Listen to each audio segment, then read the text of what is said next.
Welcome to Business Line's State of the Economy podcast, where you'll find insight, analysis, and the story behind the numbers. Hi, this is Dalip Singh from Hindu Business Line. This edition of podcast comes ahead of General Budget, which would be presented in Parliament on February 1st. The big question occupying the minds of the industry is, will the defense budget cross 2% of the country's GDP this time to fund much needed defense reform 2.0 in financial year 2025-26? Though the size of the defense budget has gone up as a percentage of the GDP, the defense spending of rupees 6.2 lakh crore for FY 24-25, estimated to be around 1.9% to 2% of the GDP, is the lowest since FY 13-14. The Standing Committee on Defense had earlier recommended that India's defense budget should be at least 3% of the GDP to meet modernization targets in ever-changing futuristic warfare. To talk about defense budget reforms and the way forward, we have with us Lt Gen Kapil Aggarwal, a decorated officer who retired as DG Electronics and Mechanical Engineers. He was chairman of Army Pay Commission during the service. He writes on a host of military issues, including on defense budget and military technology. He was an advisor to the Union Public Service Commission and also worked as technical advisor to Government of Mauritius. Let's initiate our conversation. So happy to host you on our podcast. Thank you, Dalip. Thank you for inviting me for this podcast. Sir, just a reality check first. If you have noticed, Defense Secretary R.K. Singh recently raised a pertinent point when he said that every year, rupees 3,000 to rupees 4,000 crore is being returned from the defense budget allocation. This is happening due to insufficient domestic absorptive capacity and not out of lack of resources, he pointed out. What do you think can be done to increase domestic capacity to absorb indigenous military products, sir? Well, Dalip, what you have said, it has got basically two parts. First is, as per the statement of the Defense Secretary, is surrender of this rupees 3,000 to 4,000 crore of defense budget, is this an indication of insufficient domestic capacity? And the second part is, what you have asked is how to enhance this domestic absorptive capacity by increasing indigenous defense manufacturing capability. Now, to answer the first part, let me repeat what you have already said. The defense budget for 2024-25 being rupees 6.21 lakh crore, including rupees 1.82 lakh crore of capital outlay. Now, this budget for the last year was about 5.94 lakh crore, about 4.79% lower. Now, out of that budget of rupees 5.94 lakh crore, surrender of rupees 3,000 to 4,000 crore is approximately 0.5% of the allocated budget. And this surrender is minuscule by any standards. It's like saying that you go to market with rupees 100 and manage to spend only rupees 99.5 because there are not enough goods to purchase in the market. Obviously, return of this paltry amount is by no means an indicator of anything. It is also pertinent to note that over the last 10 years, the money allocated to defense has been on an average 22% lower than the projected needs every year. The corollary is simple. Higher allocation in defense budget will enable higher capital expenditure. There are a plethora of modernization schemes which are lined up every year which do not get fielded because of paucity of capital budget. In fact, to gainfully utilize any funds surrendered at the end of the year, there is a long-standing recommendation by Standing Committee on Defense 2017 as well as 15th Finance Commission for creation of a non-lapsable defense modernization fund to take care of the vagaries of the procurement process. Rupees 3,000 to 4,000 crore is in any case a minuscule amount. So the statement attributed to the Defense Secretary has been perhaps taken out of context and may not be true. However, this is not to contest that there is not enough absorptive indigenous defense manufacturing capability. So now I come to the second part, that is how to enhance domestic absorptive capacity by increasing indigenous defense manufacturing capability. Well, this indeed is a worthwhile challenge, I feel. To examine this, we have to note that the present target is to procure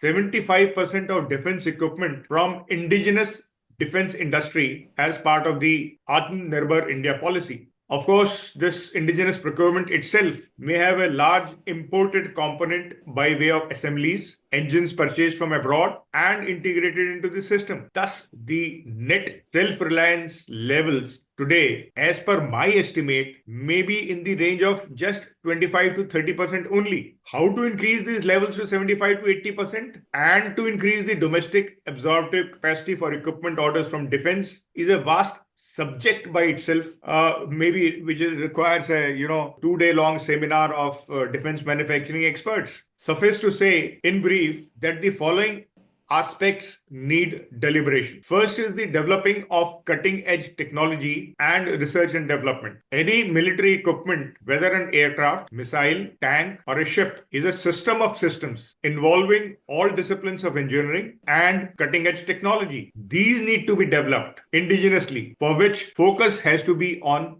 research and development. Next, I would point out the requirement of development of the indigenous defense industrial base through promotions and incentives. For example, the PLI schemes, the productivity linked incentive schemes, which are mostly in the civilian sector, can also be extended for defense manufacturing. Then is the collaboration between public and private sector. Private sector, of course, has entered the defense manufacturing sector in a reasonable way in the last decade or so, but there needs to be much greater collaboration between public and private sector with the common aim of increasing the level of indigenous defense manufacturing. Development of integrated defense manufacturing ecosystem will also require integration of the MSMEs, the micro, small and medium enterprises. And for that, we also have to have the requisite infrastructure and environment of ease. By environment of ease, I also imply the rules and regulations and procedures which a lot of times are the bane of the whole system.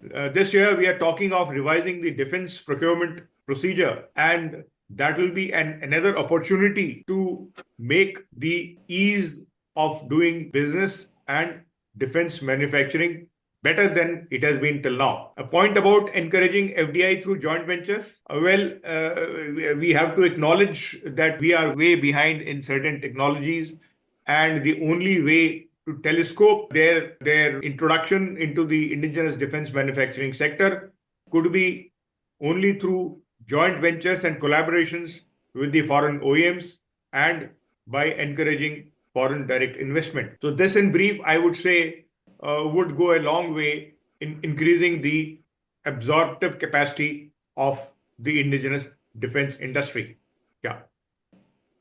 Just to clarify, the rupees 3,000 crore and 4,000 crore numbers I mentioned was indicative of what he said on the budget management by the tri services. Meaning, he said that the services need to prioritize their spending, and perhaps there he quoted. So I think that's not a complete wholesome number of what is a return or something. So moving on to another question. So there was another interesting statement made by DRDO Chief Samir V. Kamath, which also has added a dimension to the debate which has been going on the how much is too much for R&D in defense. So he said the current R&D allocation stands at 5% of the defense budget, which is not enough, and it should be increased to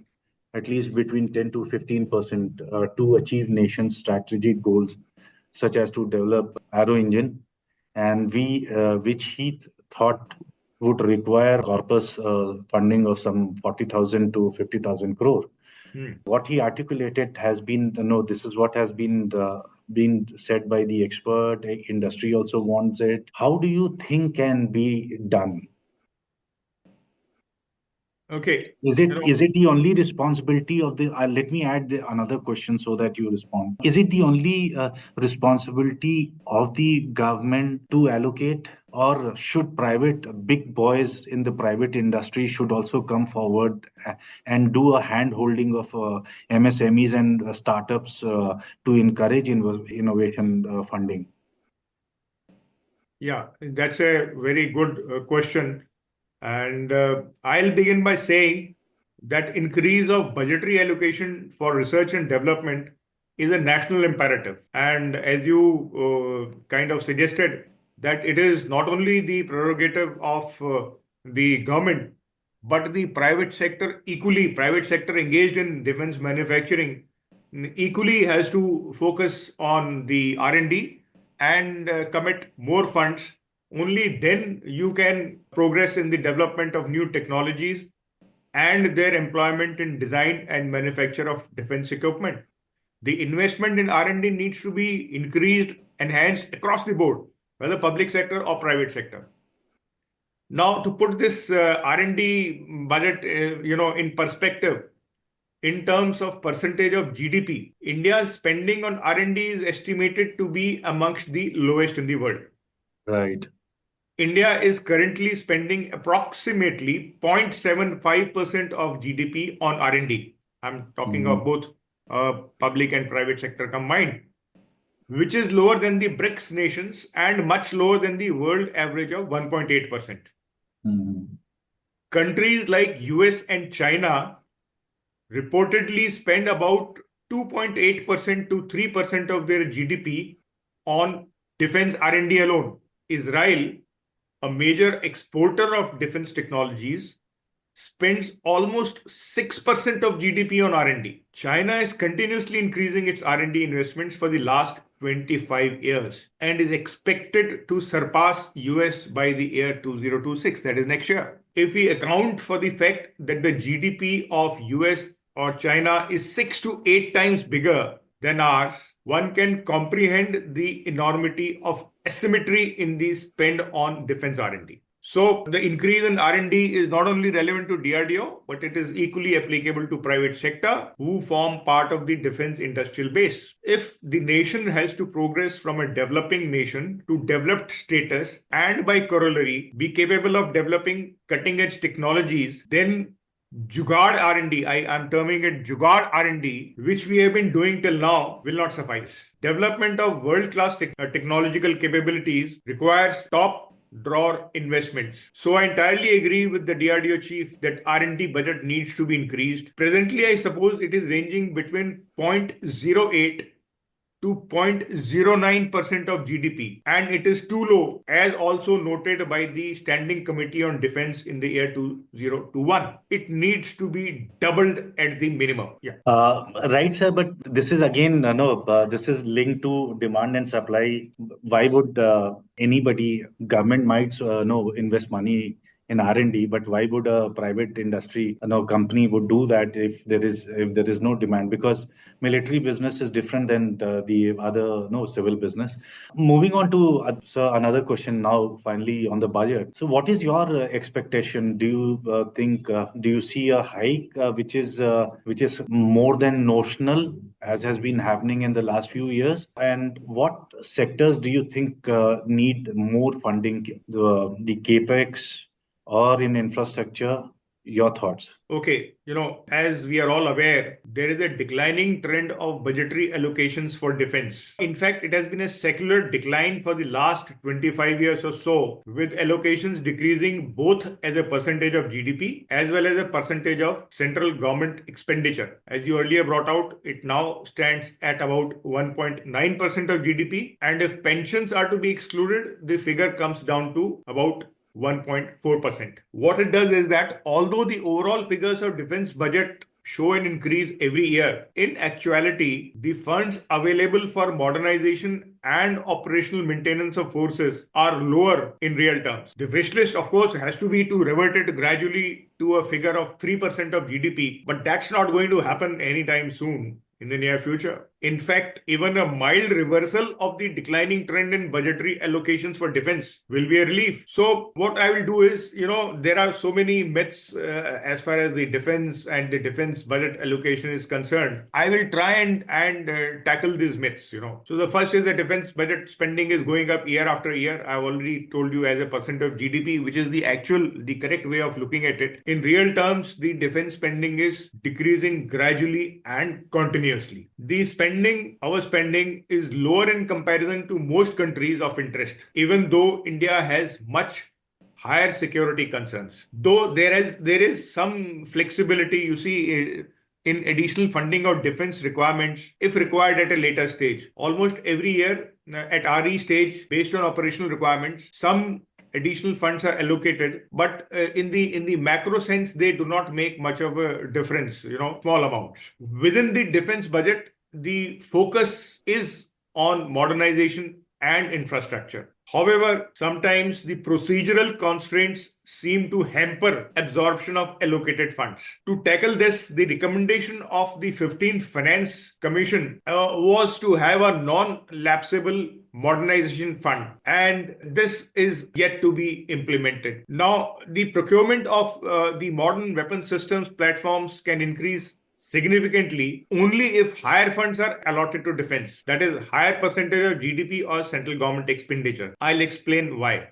Pension budget. Pension budget is large. It is often quoted as a villain of the whole thing. A pension budget is large due to the sheer number of retired military personnel. Even though the per capita pension of defense personnel is lower than national average, despite the one rank, one pension granted by the present government. So pension budget, one really can't do much about it, though we may lament that it is very large. As far as salary is concerned, in fact, salary as well as pension bills, both are rather inelastic. These are based on central pay scales and norms and go up almost in the same percentage as the salary of the central government employees. So what happens is this salary and pension bills being rather inelastic, the funding squeeze will have to be borne by the capital expenditure or on operational maintenance of forces. Salary and pension bills will keep increasing every year. So if you don't increase the defense budget in the same manner or more, the capital expenditure, the capex will suffer, the operational maintenance of forces will suffer. Now, the initiatives on indigenization of defense manufacturing, which we spoke briefly earlier, are a potent way to conserve capital,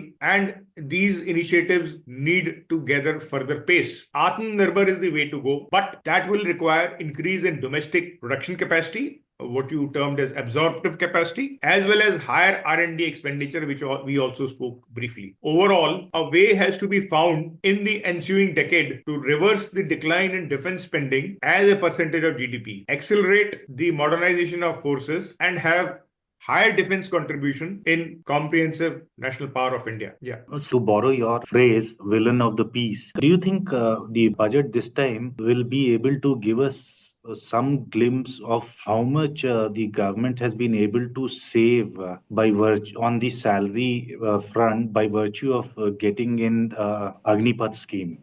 See, Agnipath is a different ball game altogether. It is still in early stages. I've done a lot of work in this particular field, Agnipath, the mathematical modeling of pay and pension, how they will happen over the next 40 years. Mm-hmm. Assuming the current intake levels and retention levels remain the same. It is just 3 years, the Agnipath scheme. Obviously, there are savings in salary which are manifest immediately. Pension savings will not be immediately manifest today because these people, when they go out after 20 years of regular service, or they go out after 4 years if they are not retained, only then the pension angle comes into.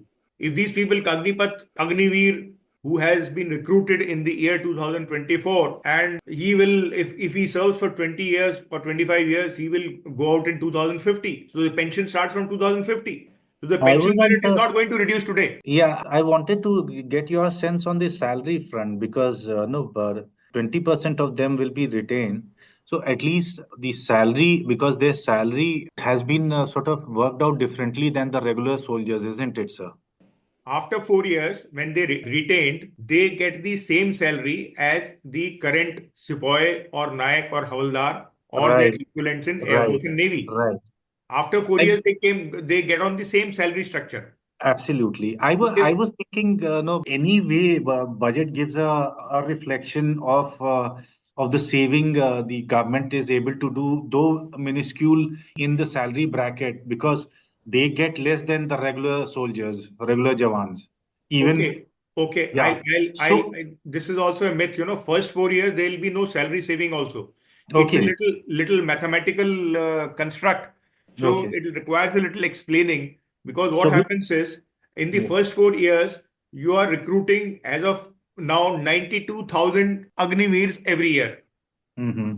because only 25% will be retained, only 23,000 will be retained. Mm-hmm. Okay. So you are paying 92,000 Agniveers every year. The regular recruitment before the Agnipath scheme was about 70,000 per year.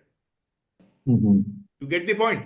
So the Right, sir. first 4 years, there will be no salary savings also, Okay, right. because you are recruiting 92,000 instead of 70,000. Right, sir. Got it. Okay. So Got it. Agnipath is a little involved thing. We can talk it up at length separately. Definitely, we'll do that, sir. Dude, I think now we'll have to rush through because of the paucity of time. MOD has declared no 2025. I'm sure you are aware as the year of Yes. reform. Yes. And the IAF chief, Air Chief Marshal AP Singh, in a recent seminar, he had a interesting observation. Basically, he was just to give you the context. He was talking about delayed acquisition of Tejas LCA Mark 1A fighters, and from Air Force, he has been involved since inception on this project. So what he said that the self-reliance should not be a drag on the country's no critical strategic capacity.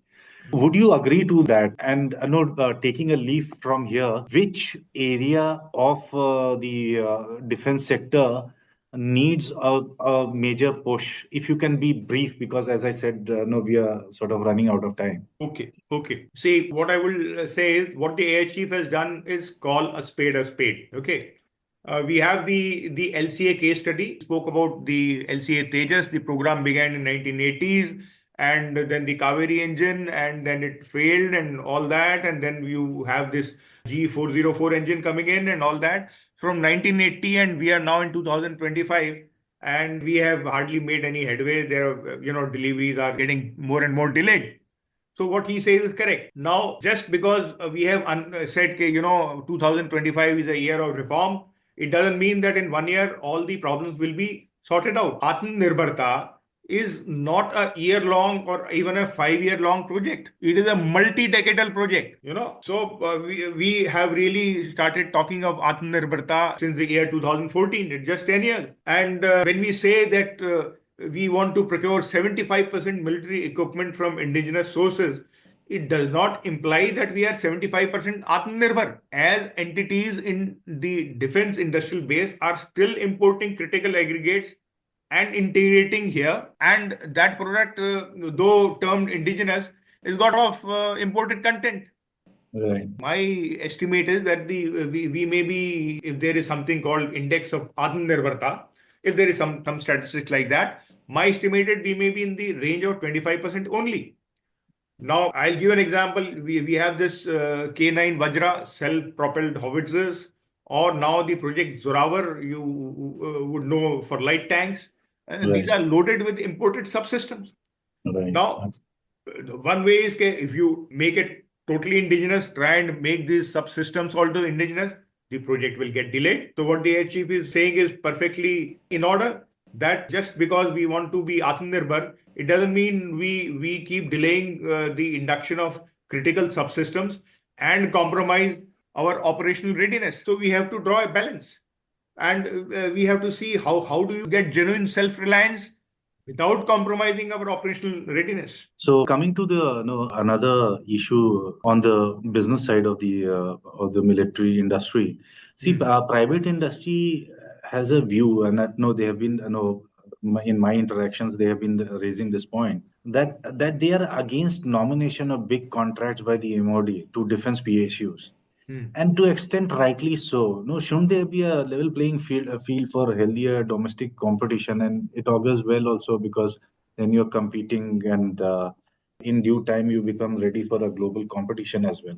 Okay, to answer this question, firstly, I totally agree in principle that there should be a level playing field. PSUs have to compete with private sector in a fair game. Having said this, one also has to understand that the PSU capabilities have been built over several decades, while private sector is just entering the arena. I mean, the bigger projects, private sector is just entering the arena. Now, it has taken huge government investments in PSUs, including training of manpower, developing manufacturing skills and capabilities to reach the stage they are in. Transfer of technologies from foreign OEMs with IPR safeguards has taken place. The private sector has to cover lots of ground before it can match the capabilities of defense PSUs, especially in larger projects. For example, the much maligned Hindustan Aeronautics Limited (HAL). Is there any private sector major which can manufacture the various aircraft and aviation systems developed by HAL and hence compete with HAL as of now? Indeed, private sector has the potential to do it in future, provided it gets funding support, has technology tie-ups with foreign OEMs with a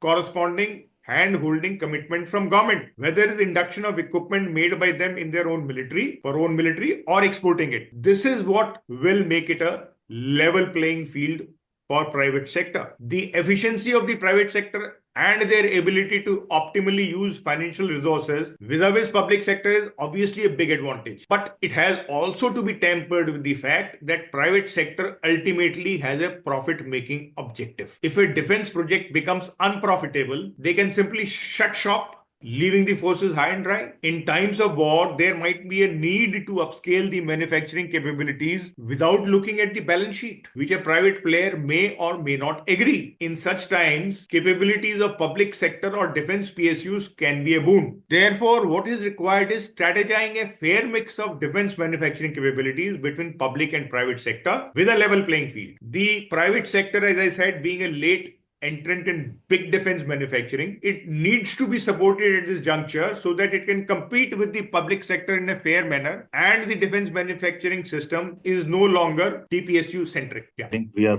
running out of time now. I really appreciate and thank you for sharing your insights, especially the idea of why not have a dashboard for Atmanirbharta index, as you said it, and which, as per your estimate, is just hardly 25% of the GDP. And and perhaps, sir, we'll get more chance to speak to you after the budget and when 8th Army Pay Commission is constituted, because that is another subject of your interest. Yes. Certainly, we'll get more opportunities to interact with you, sir.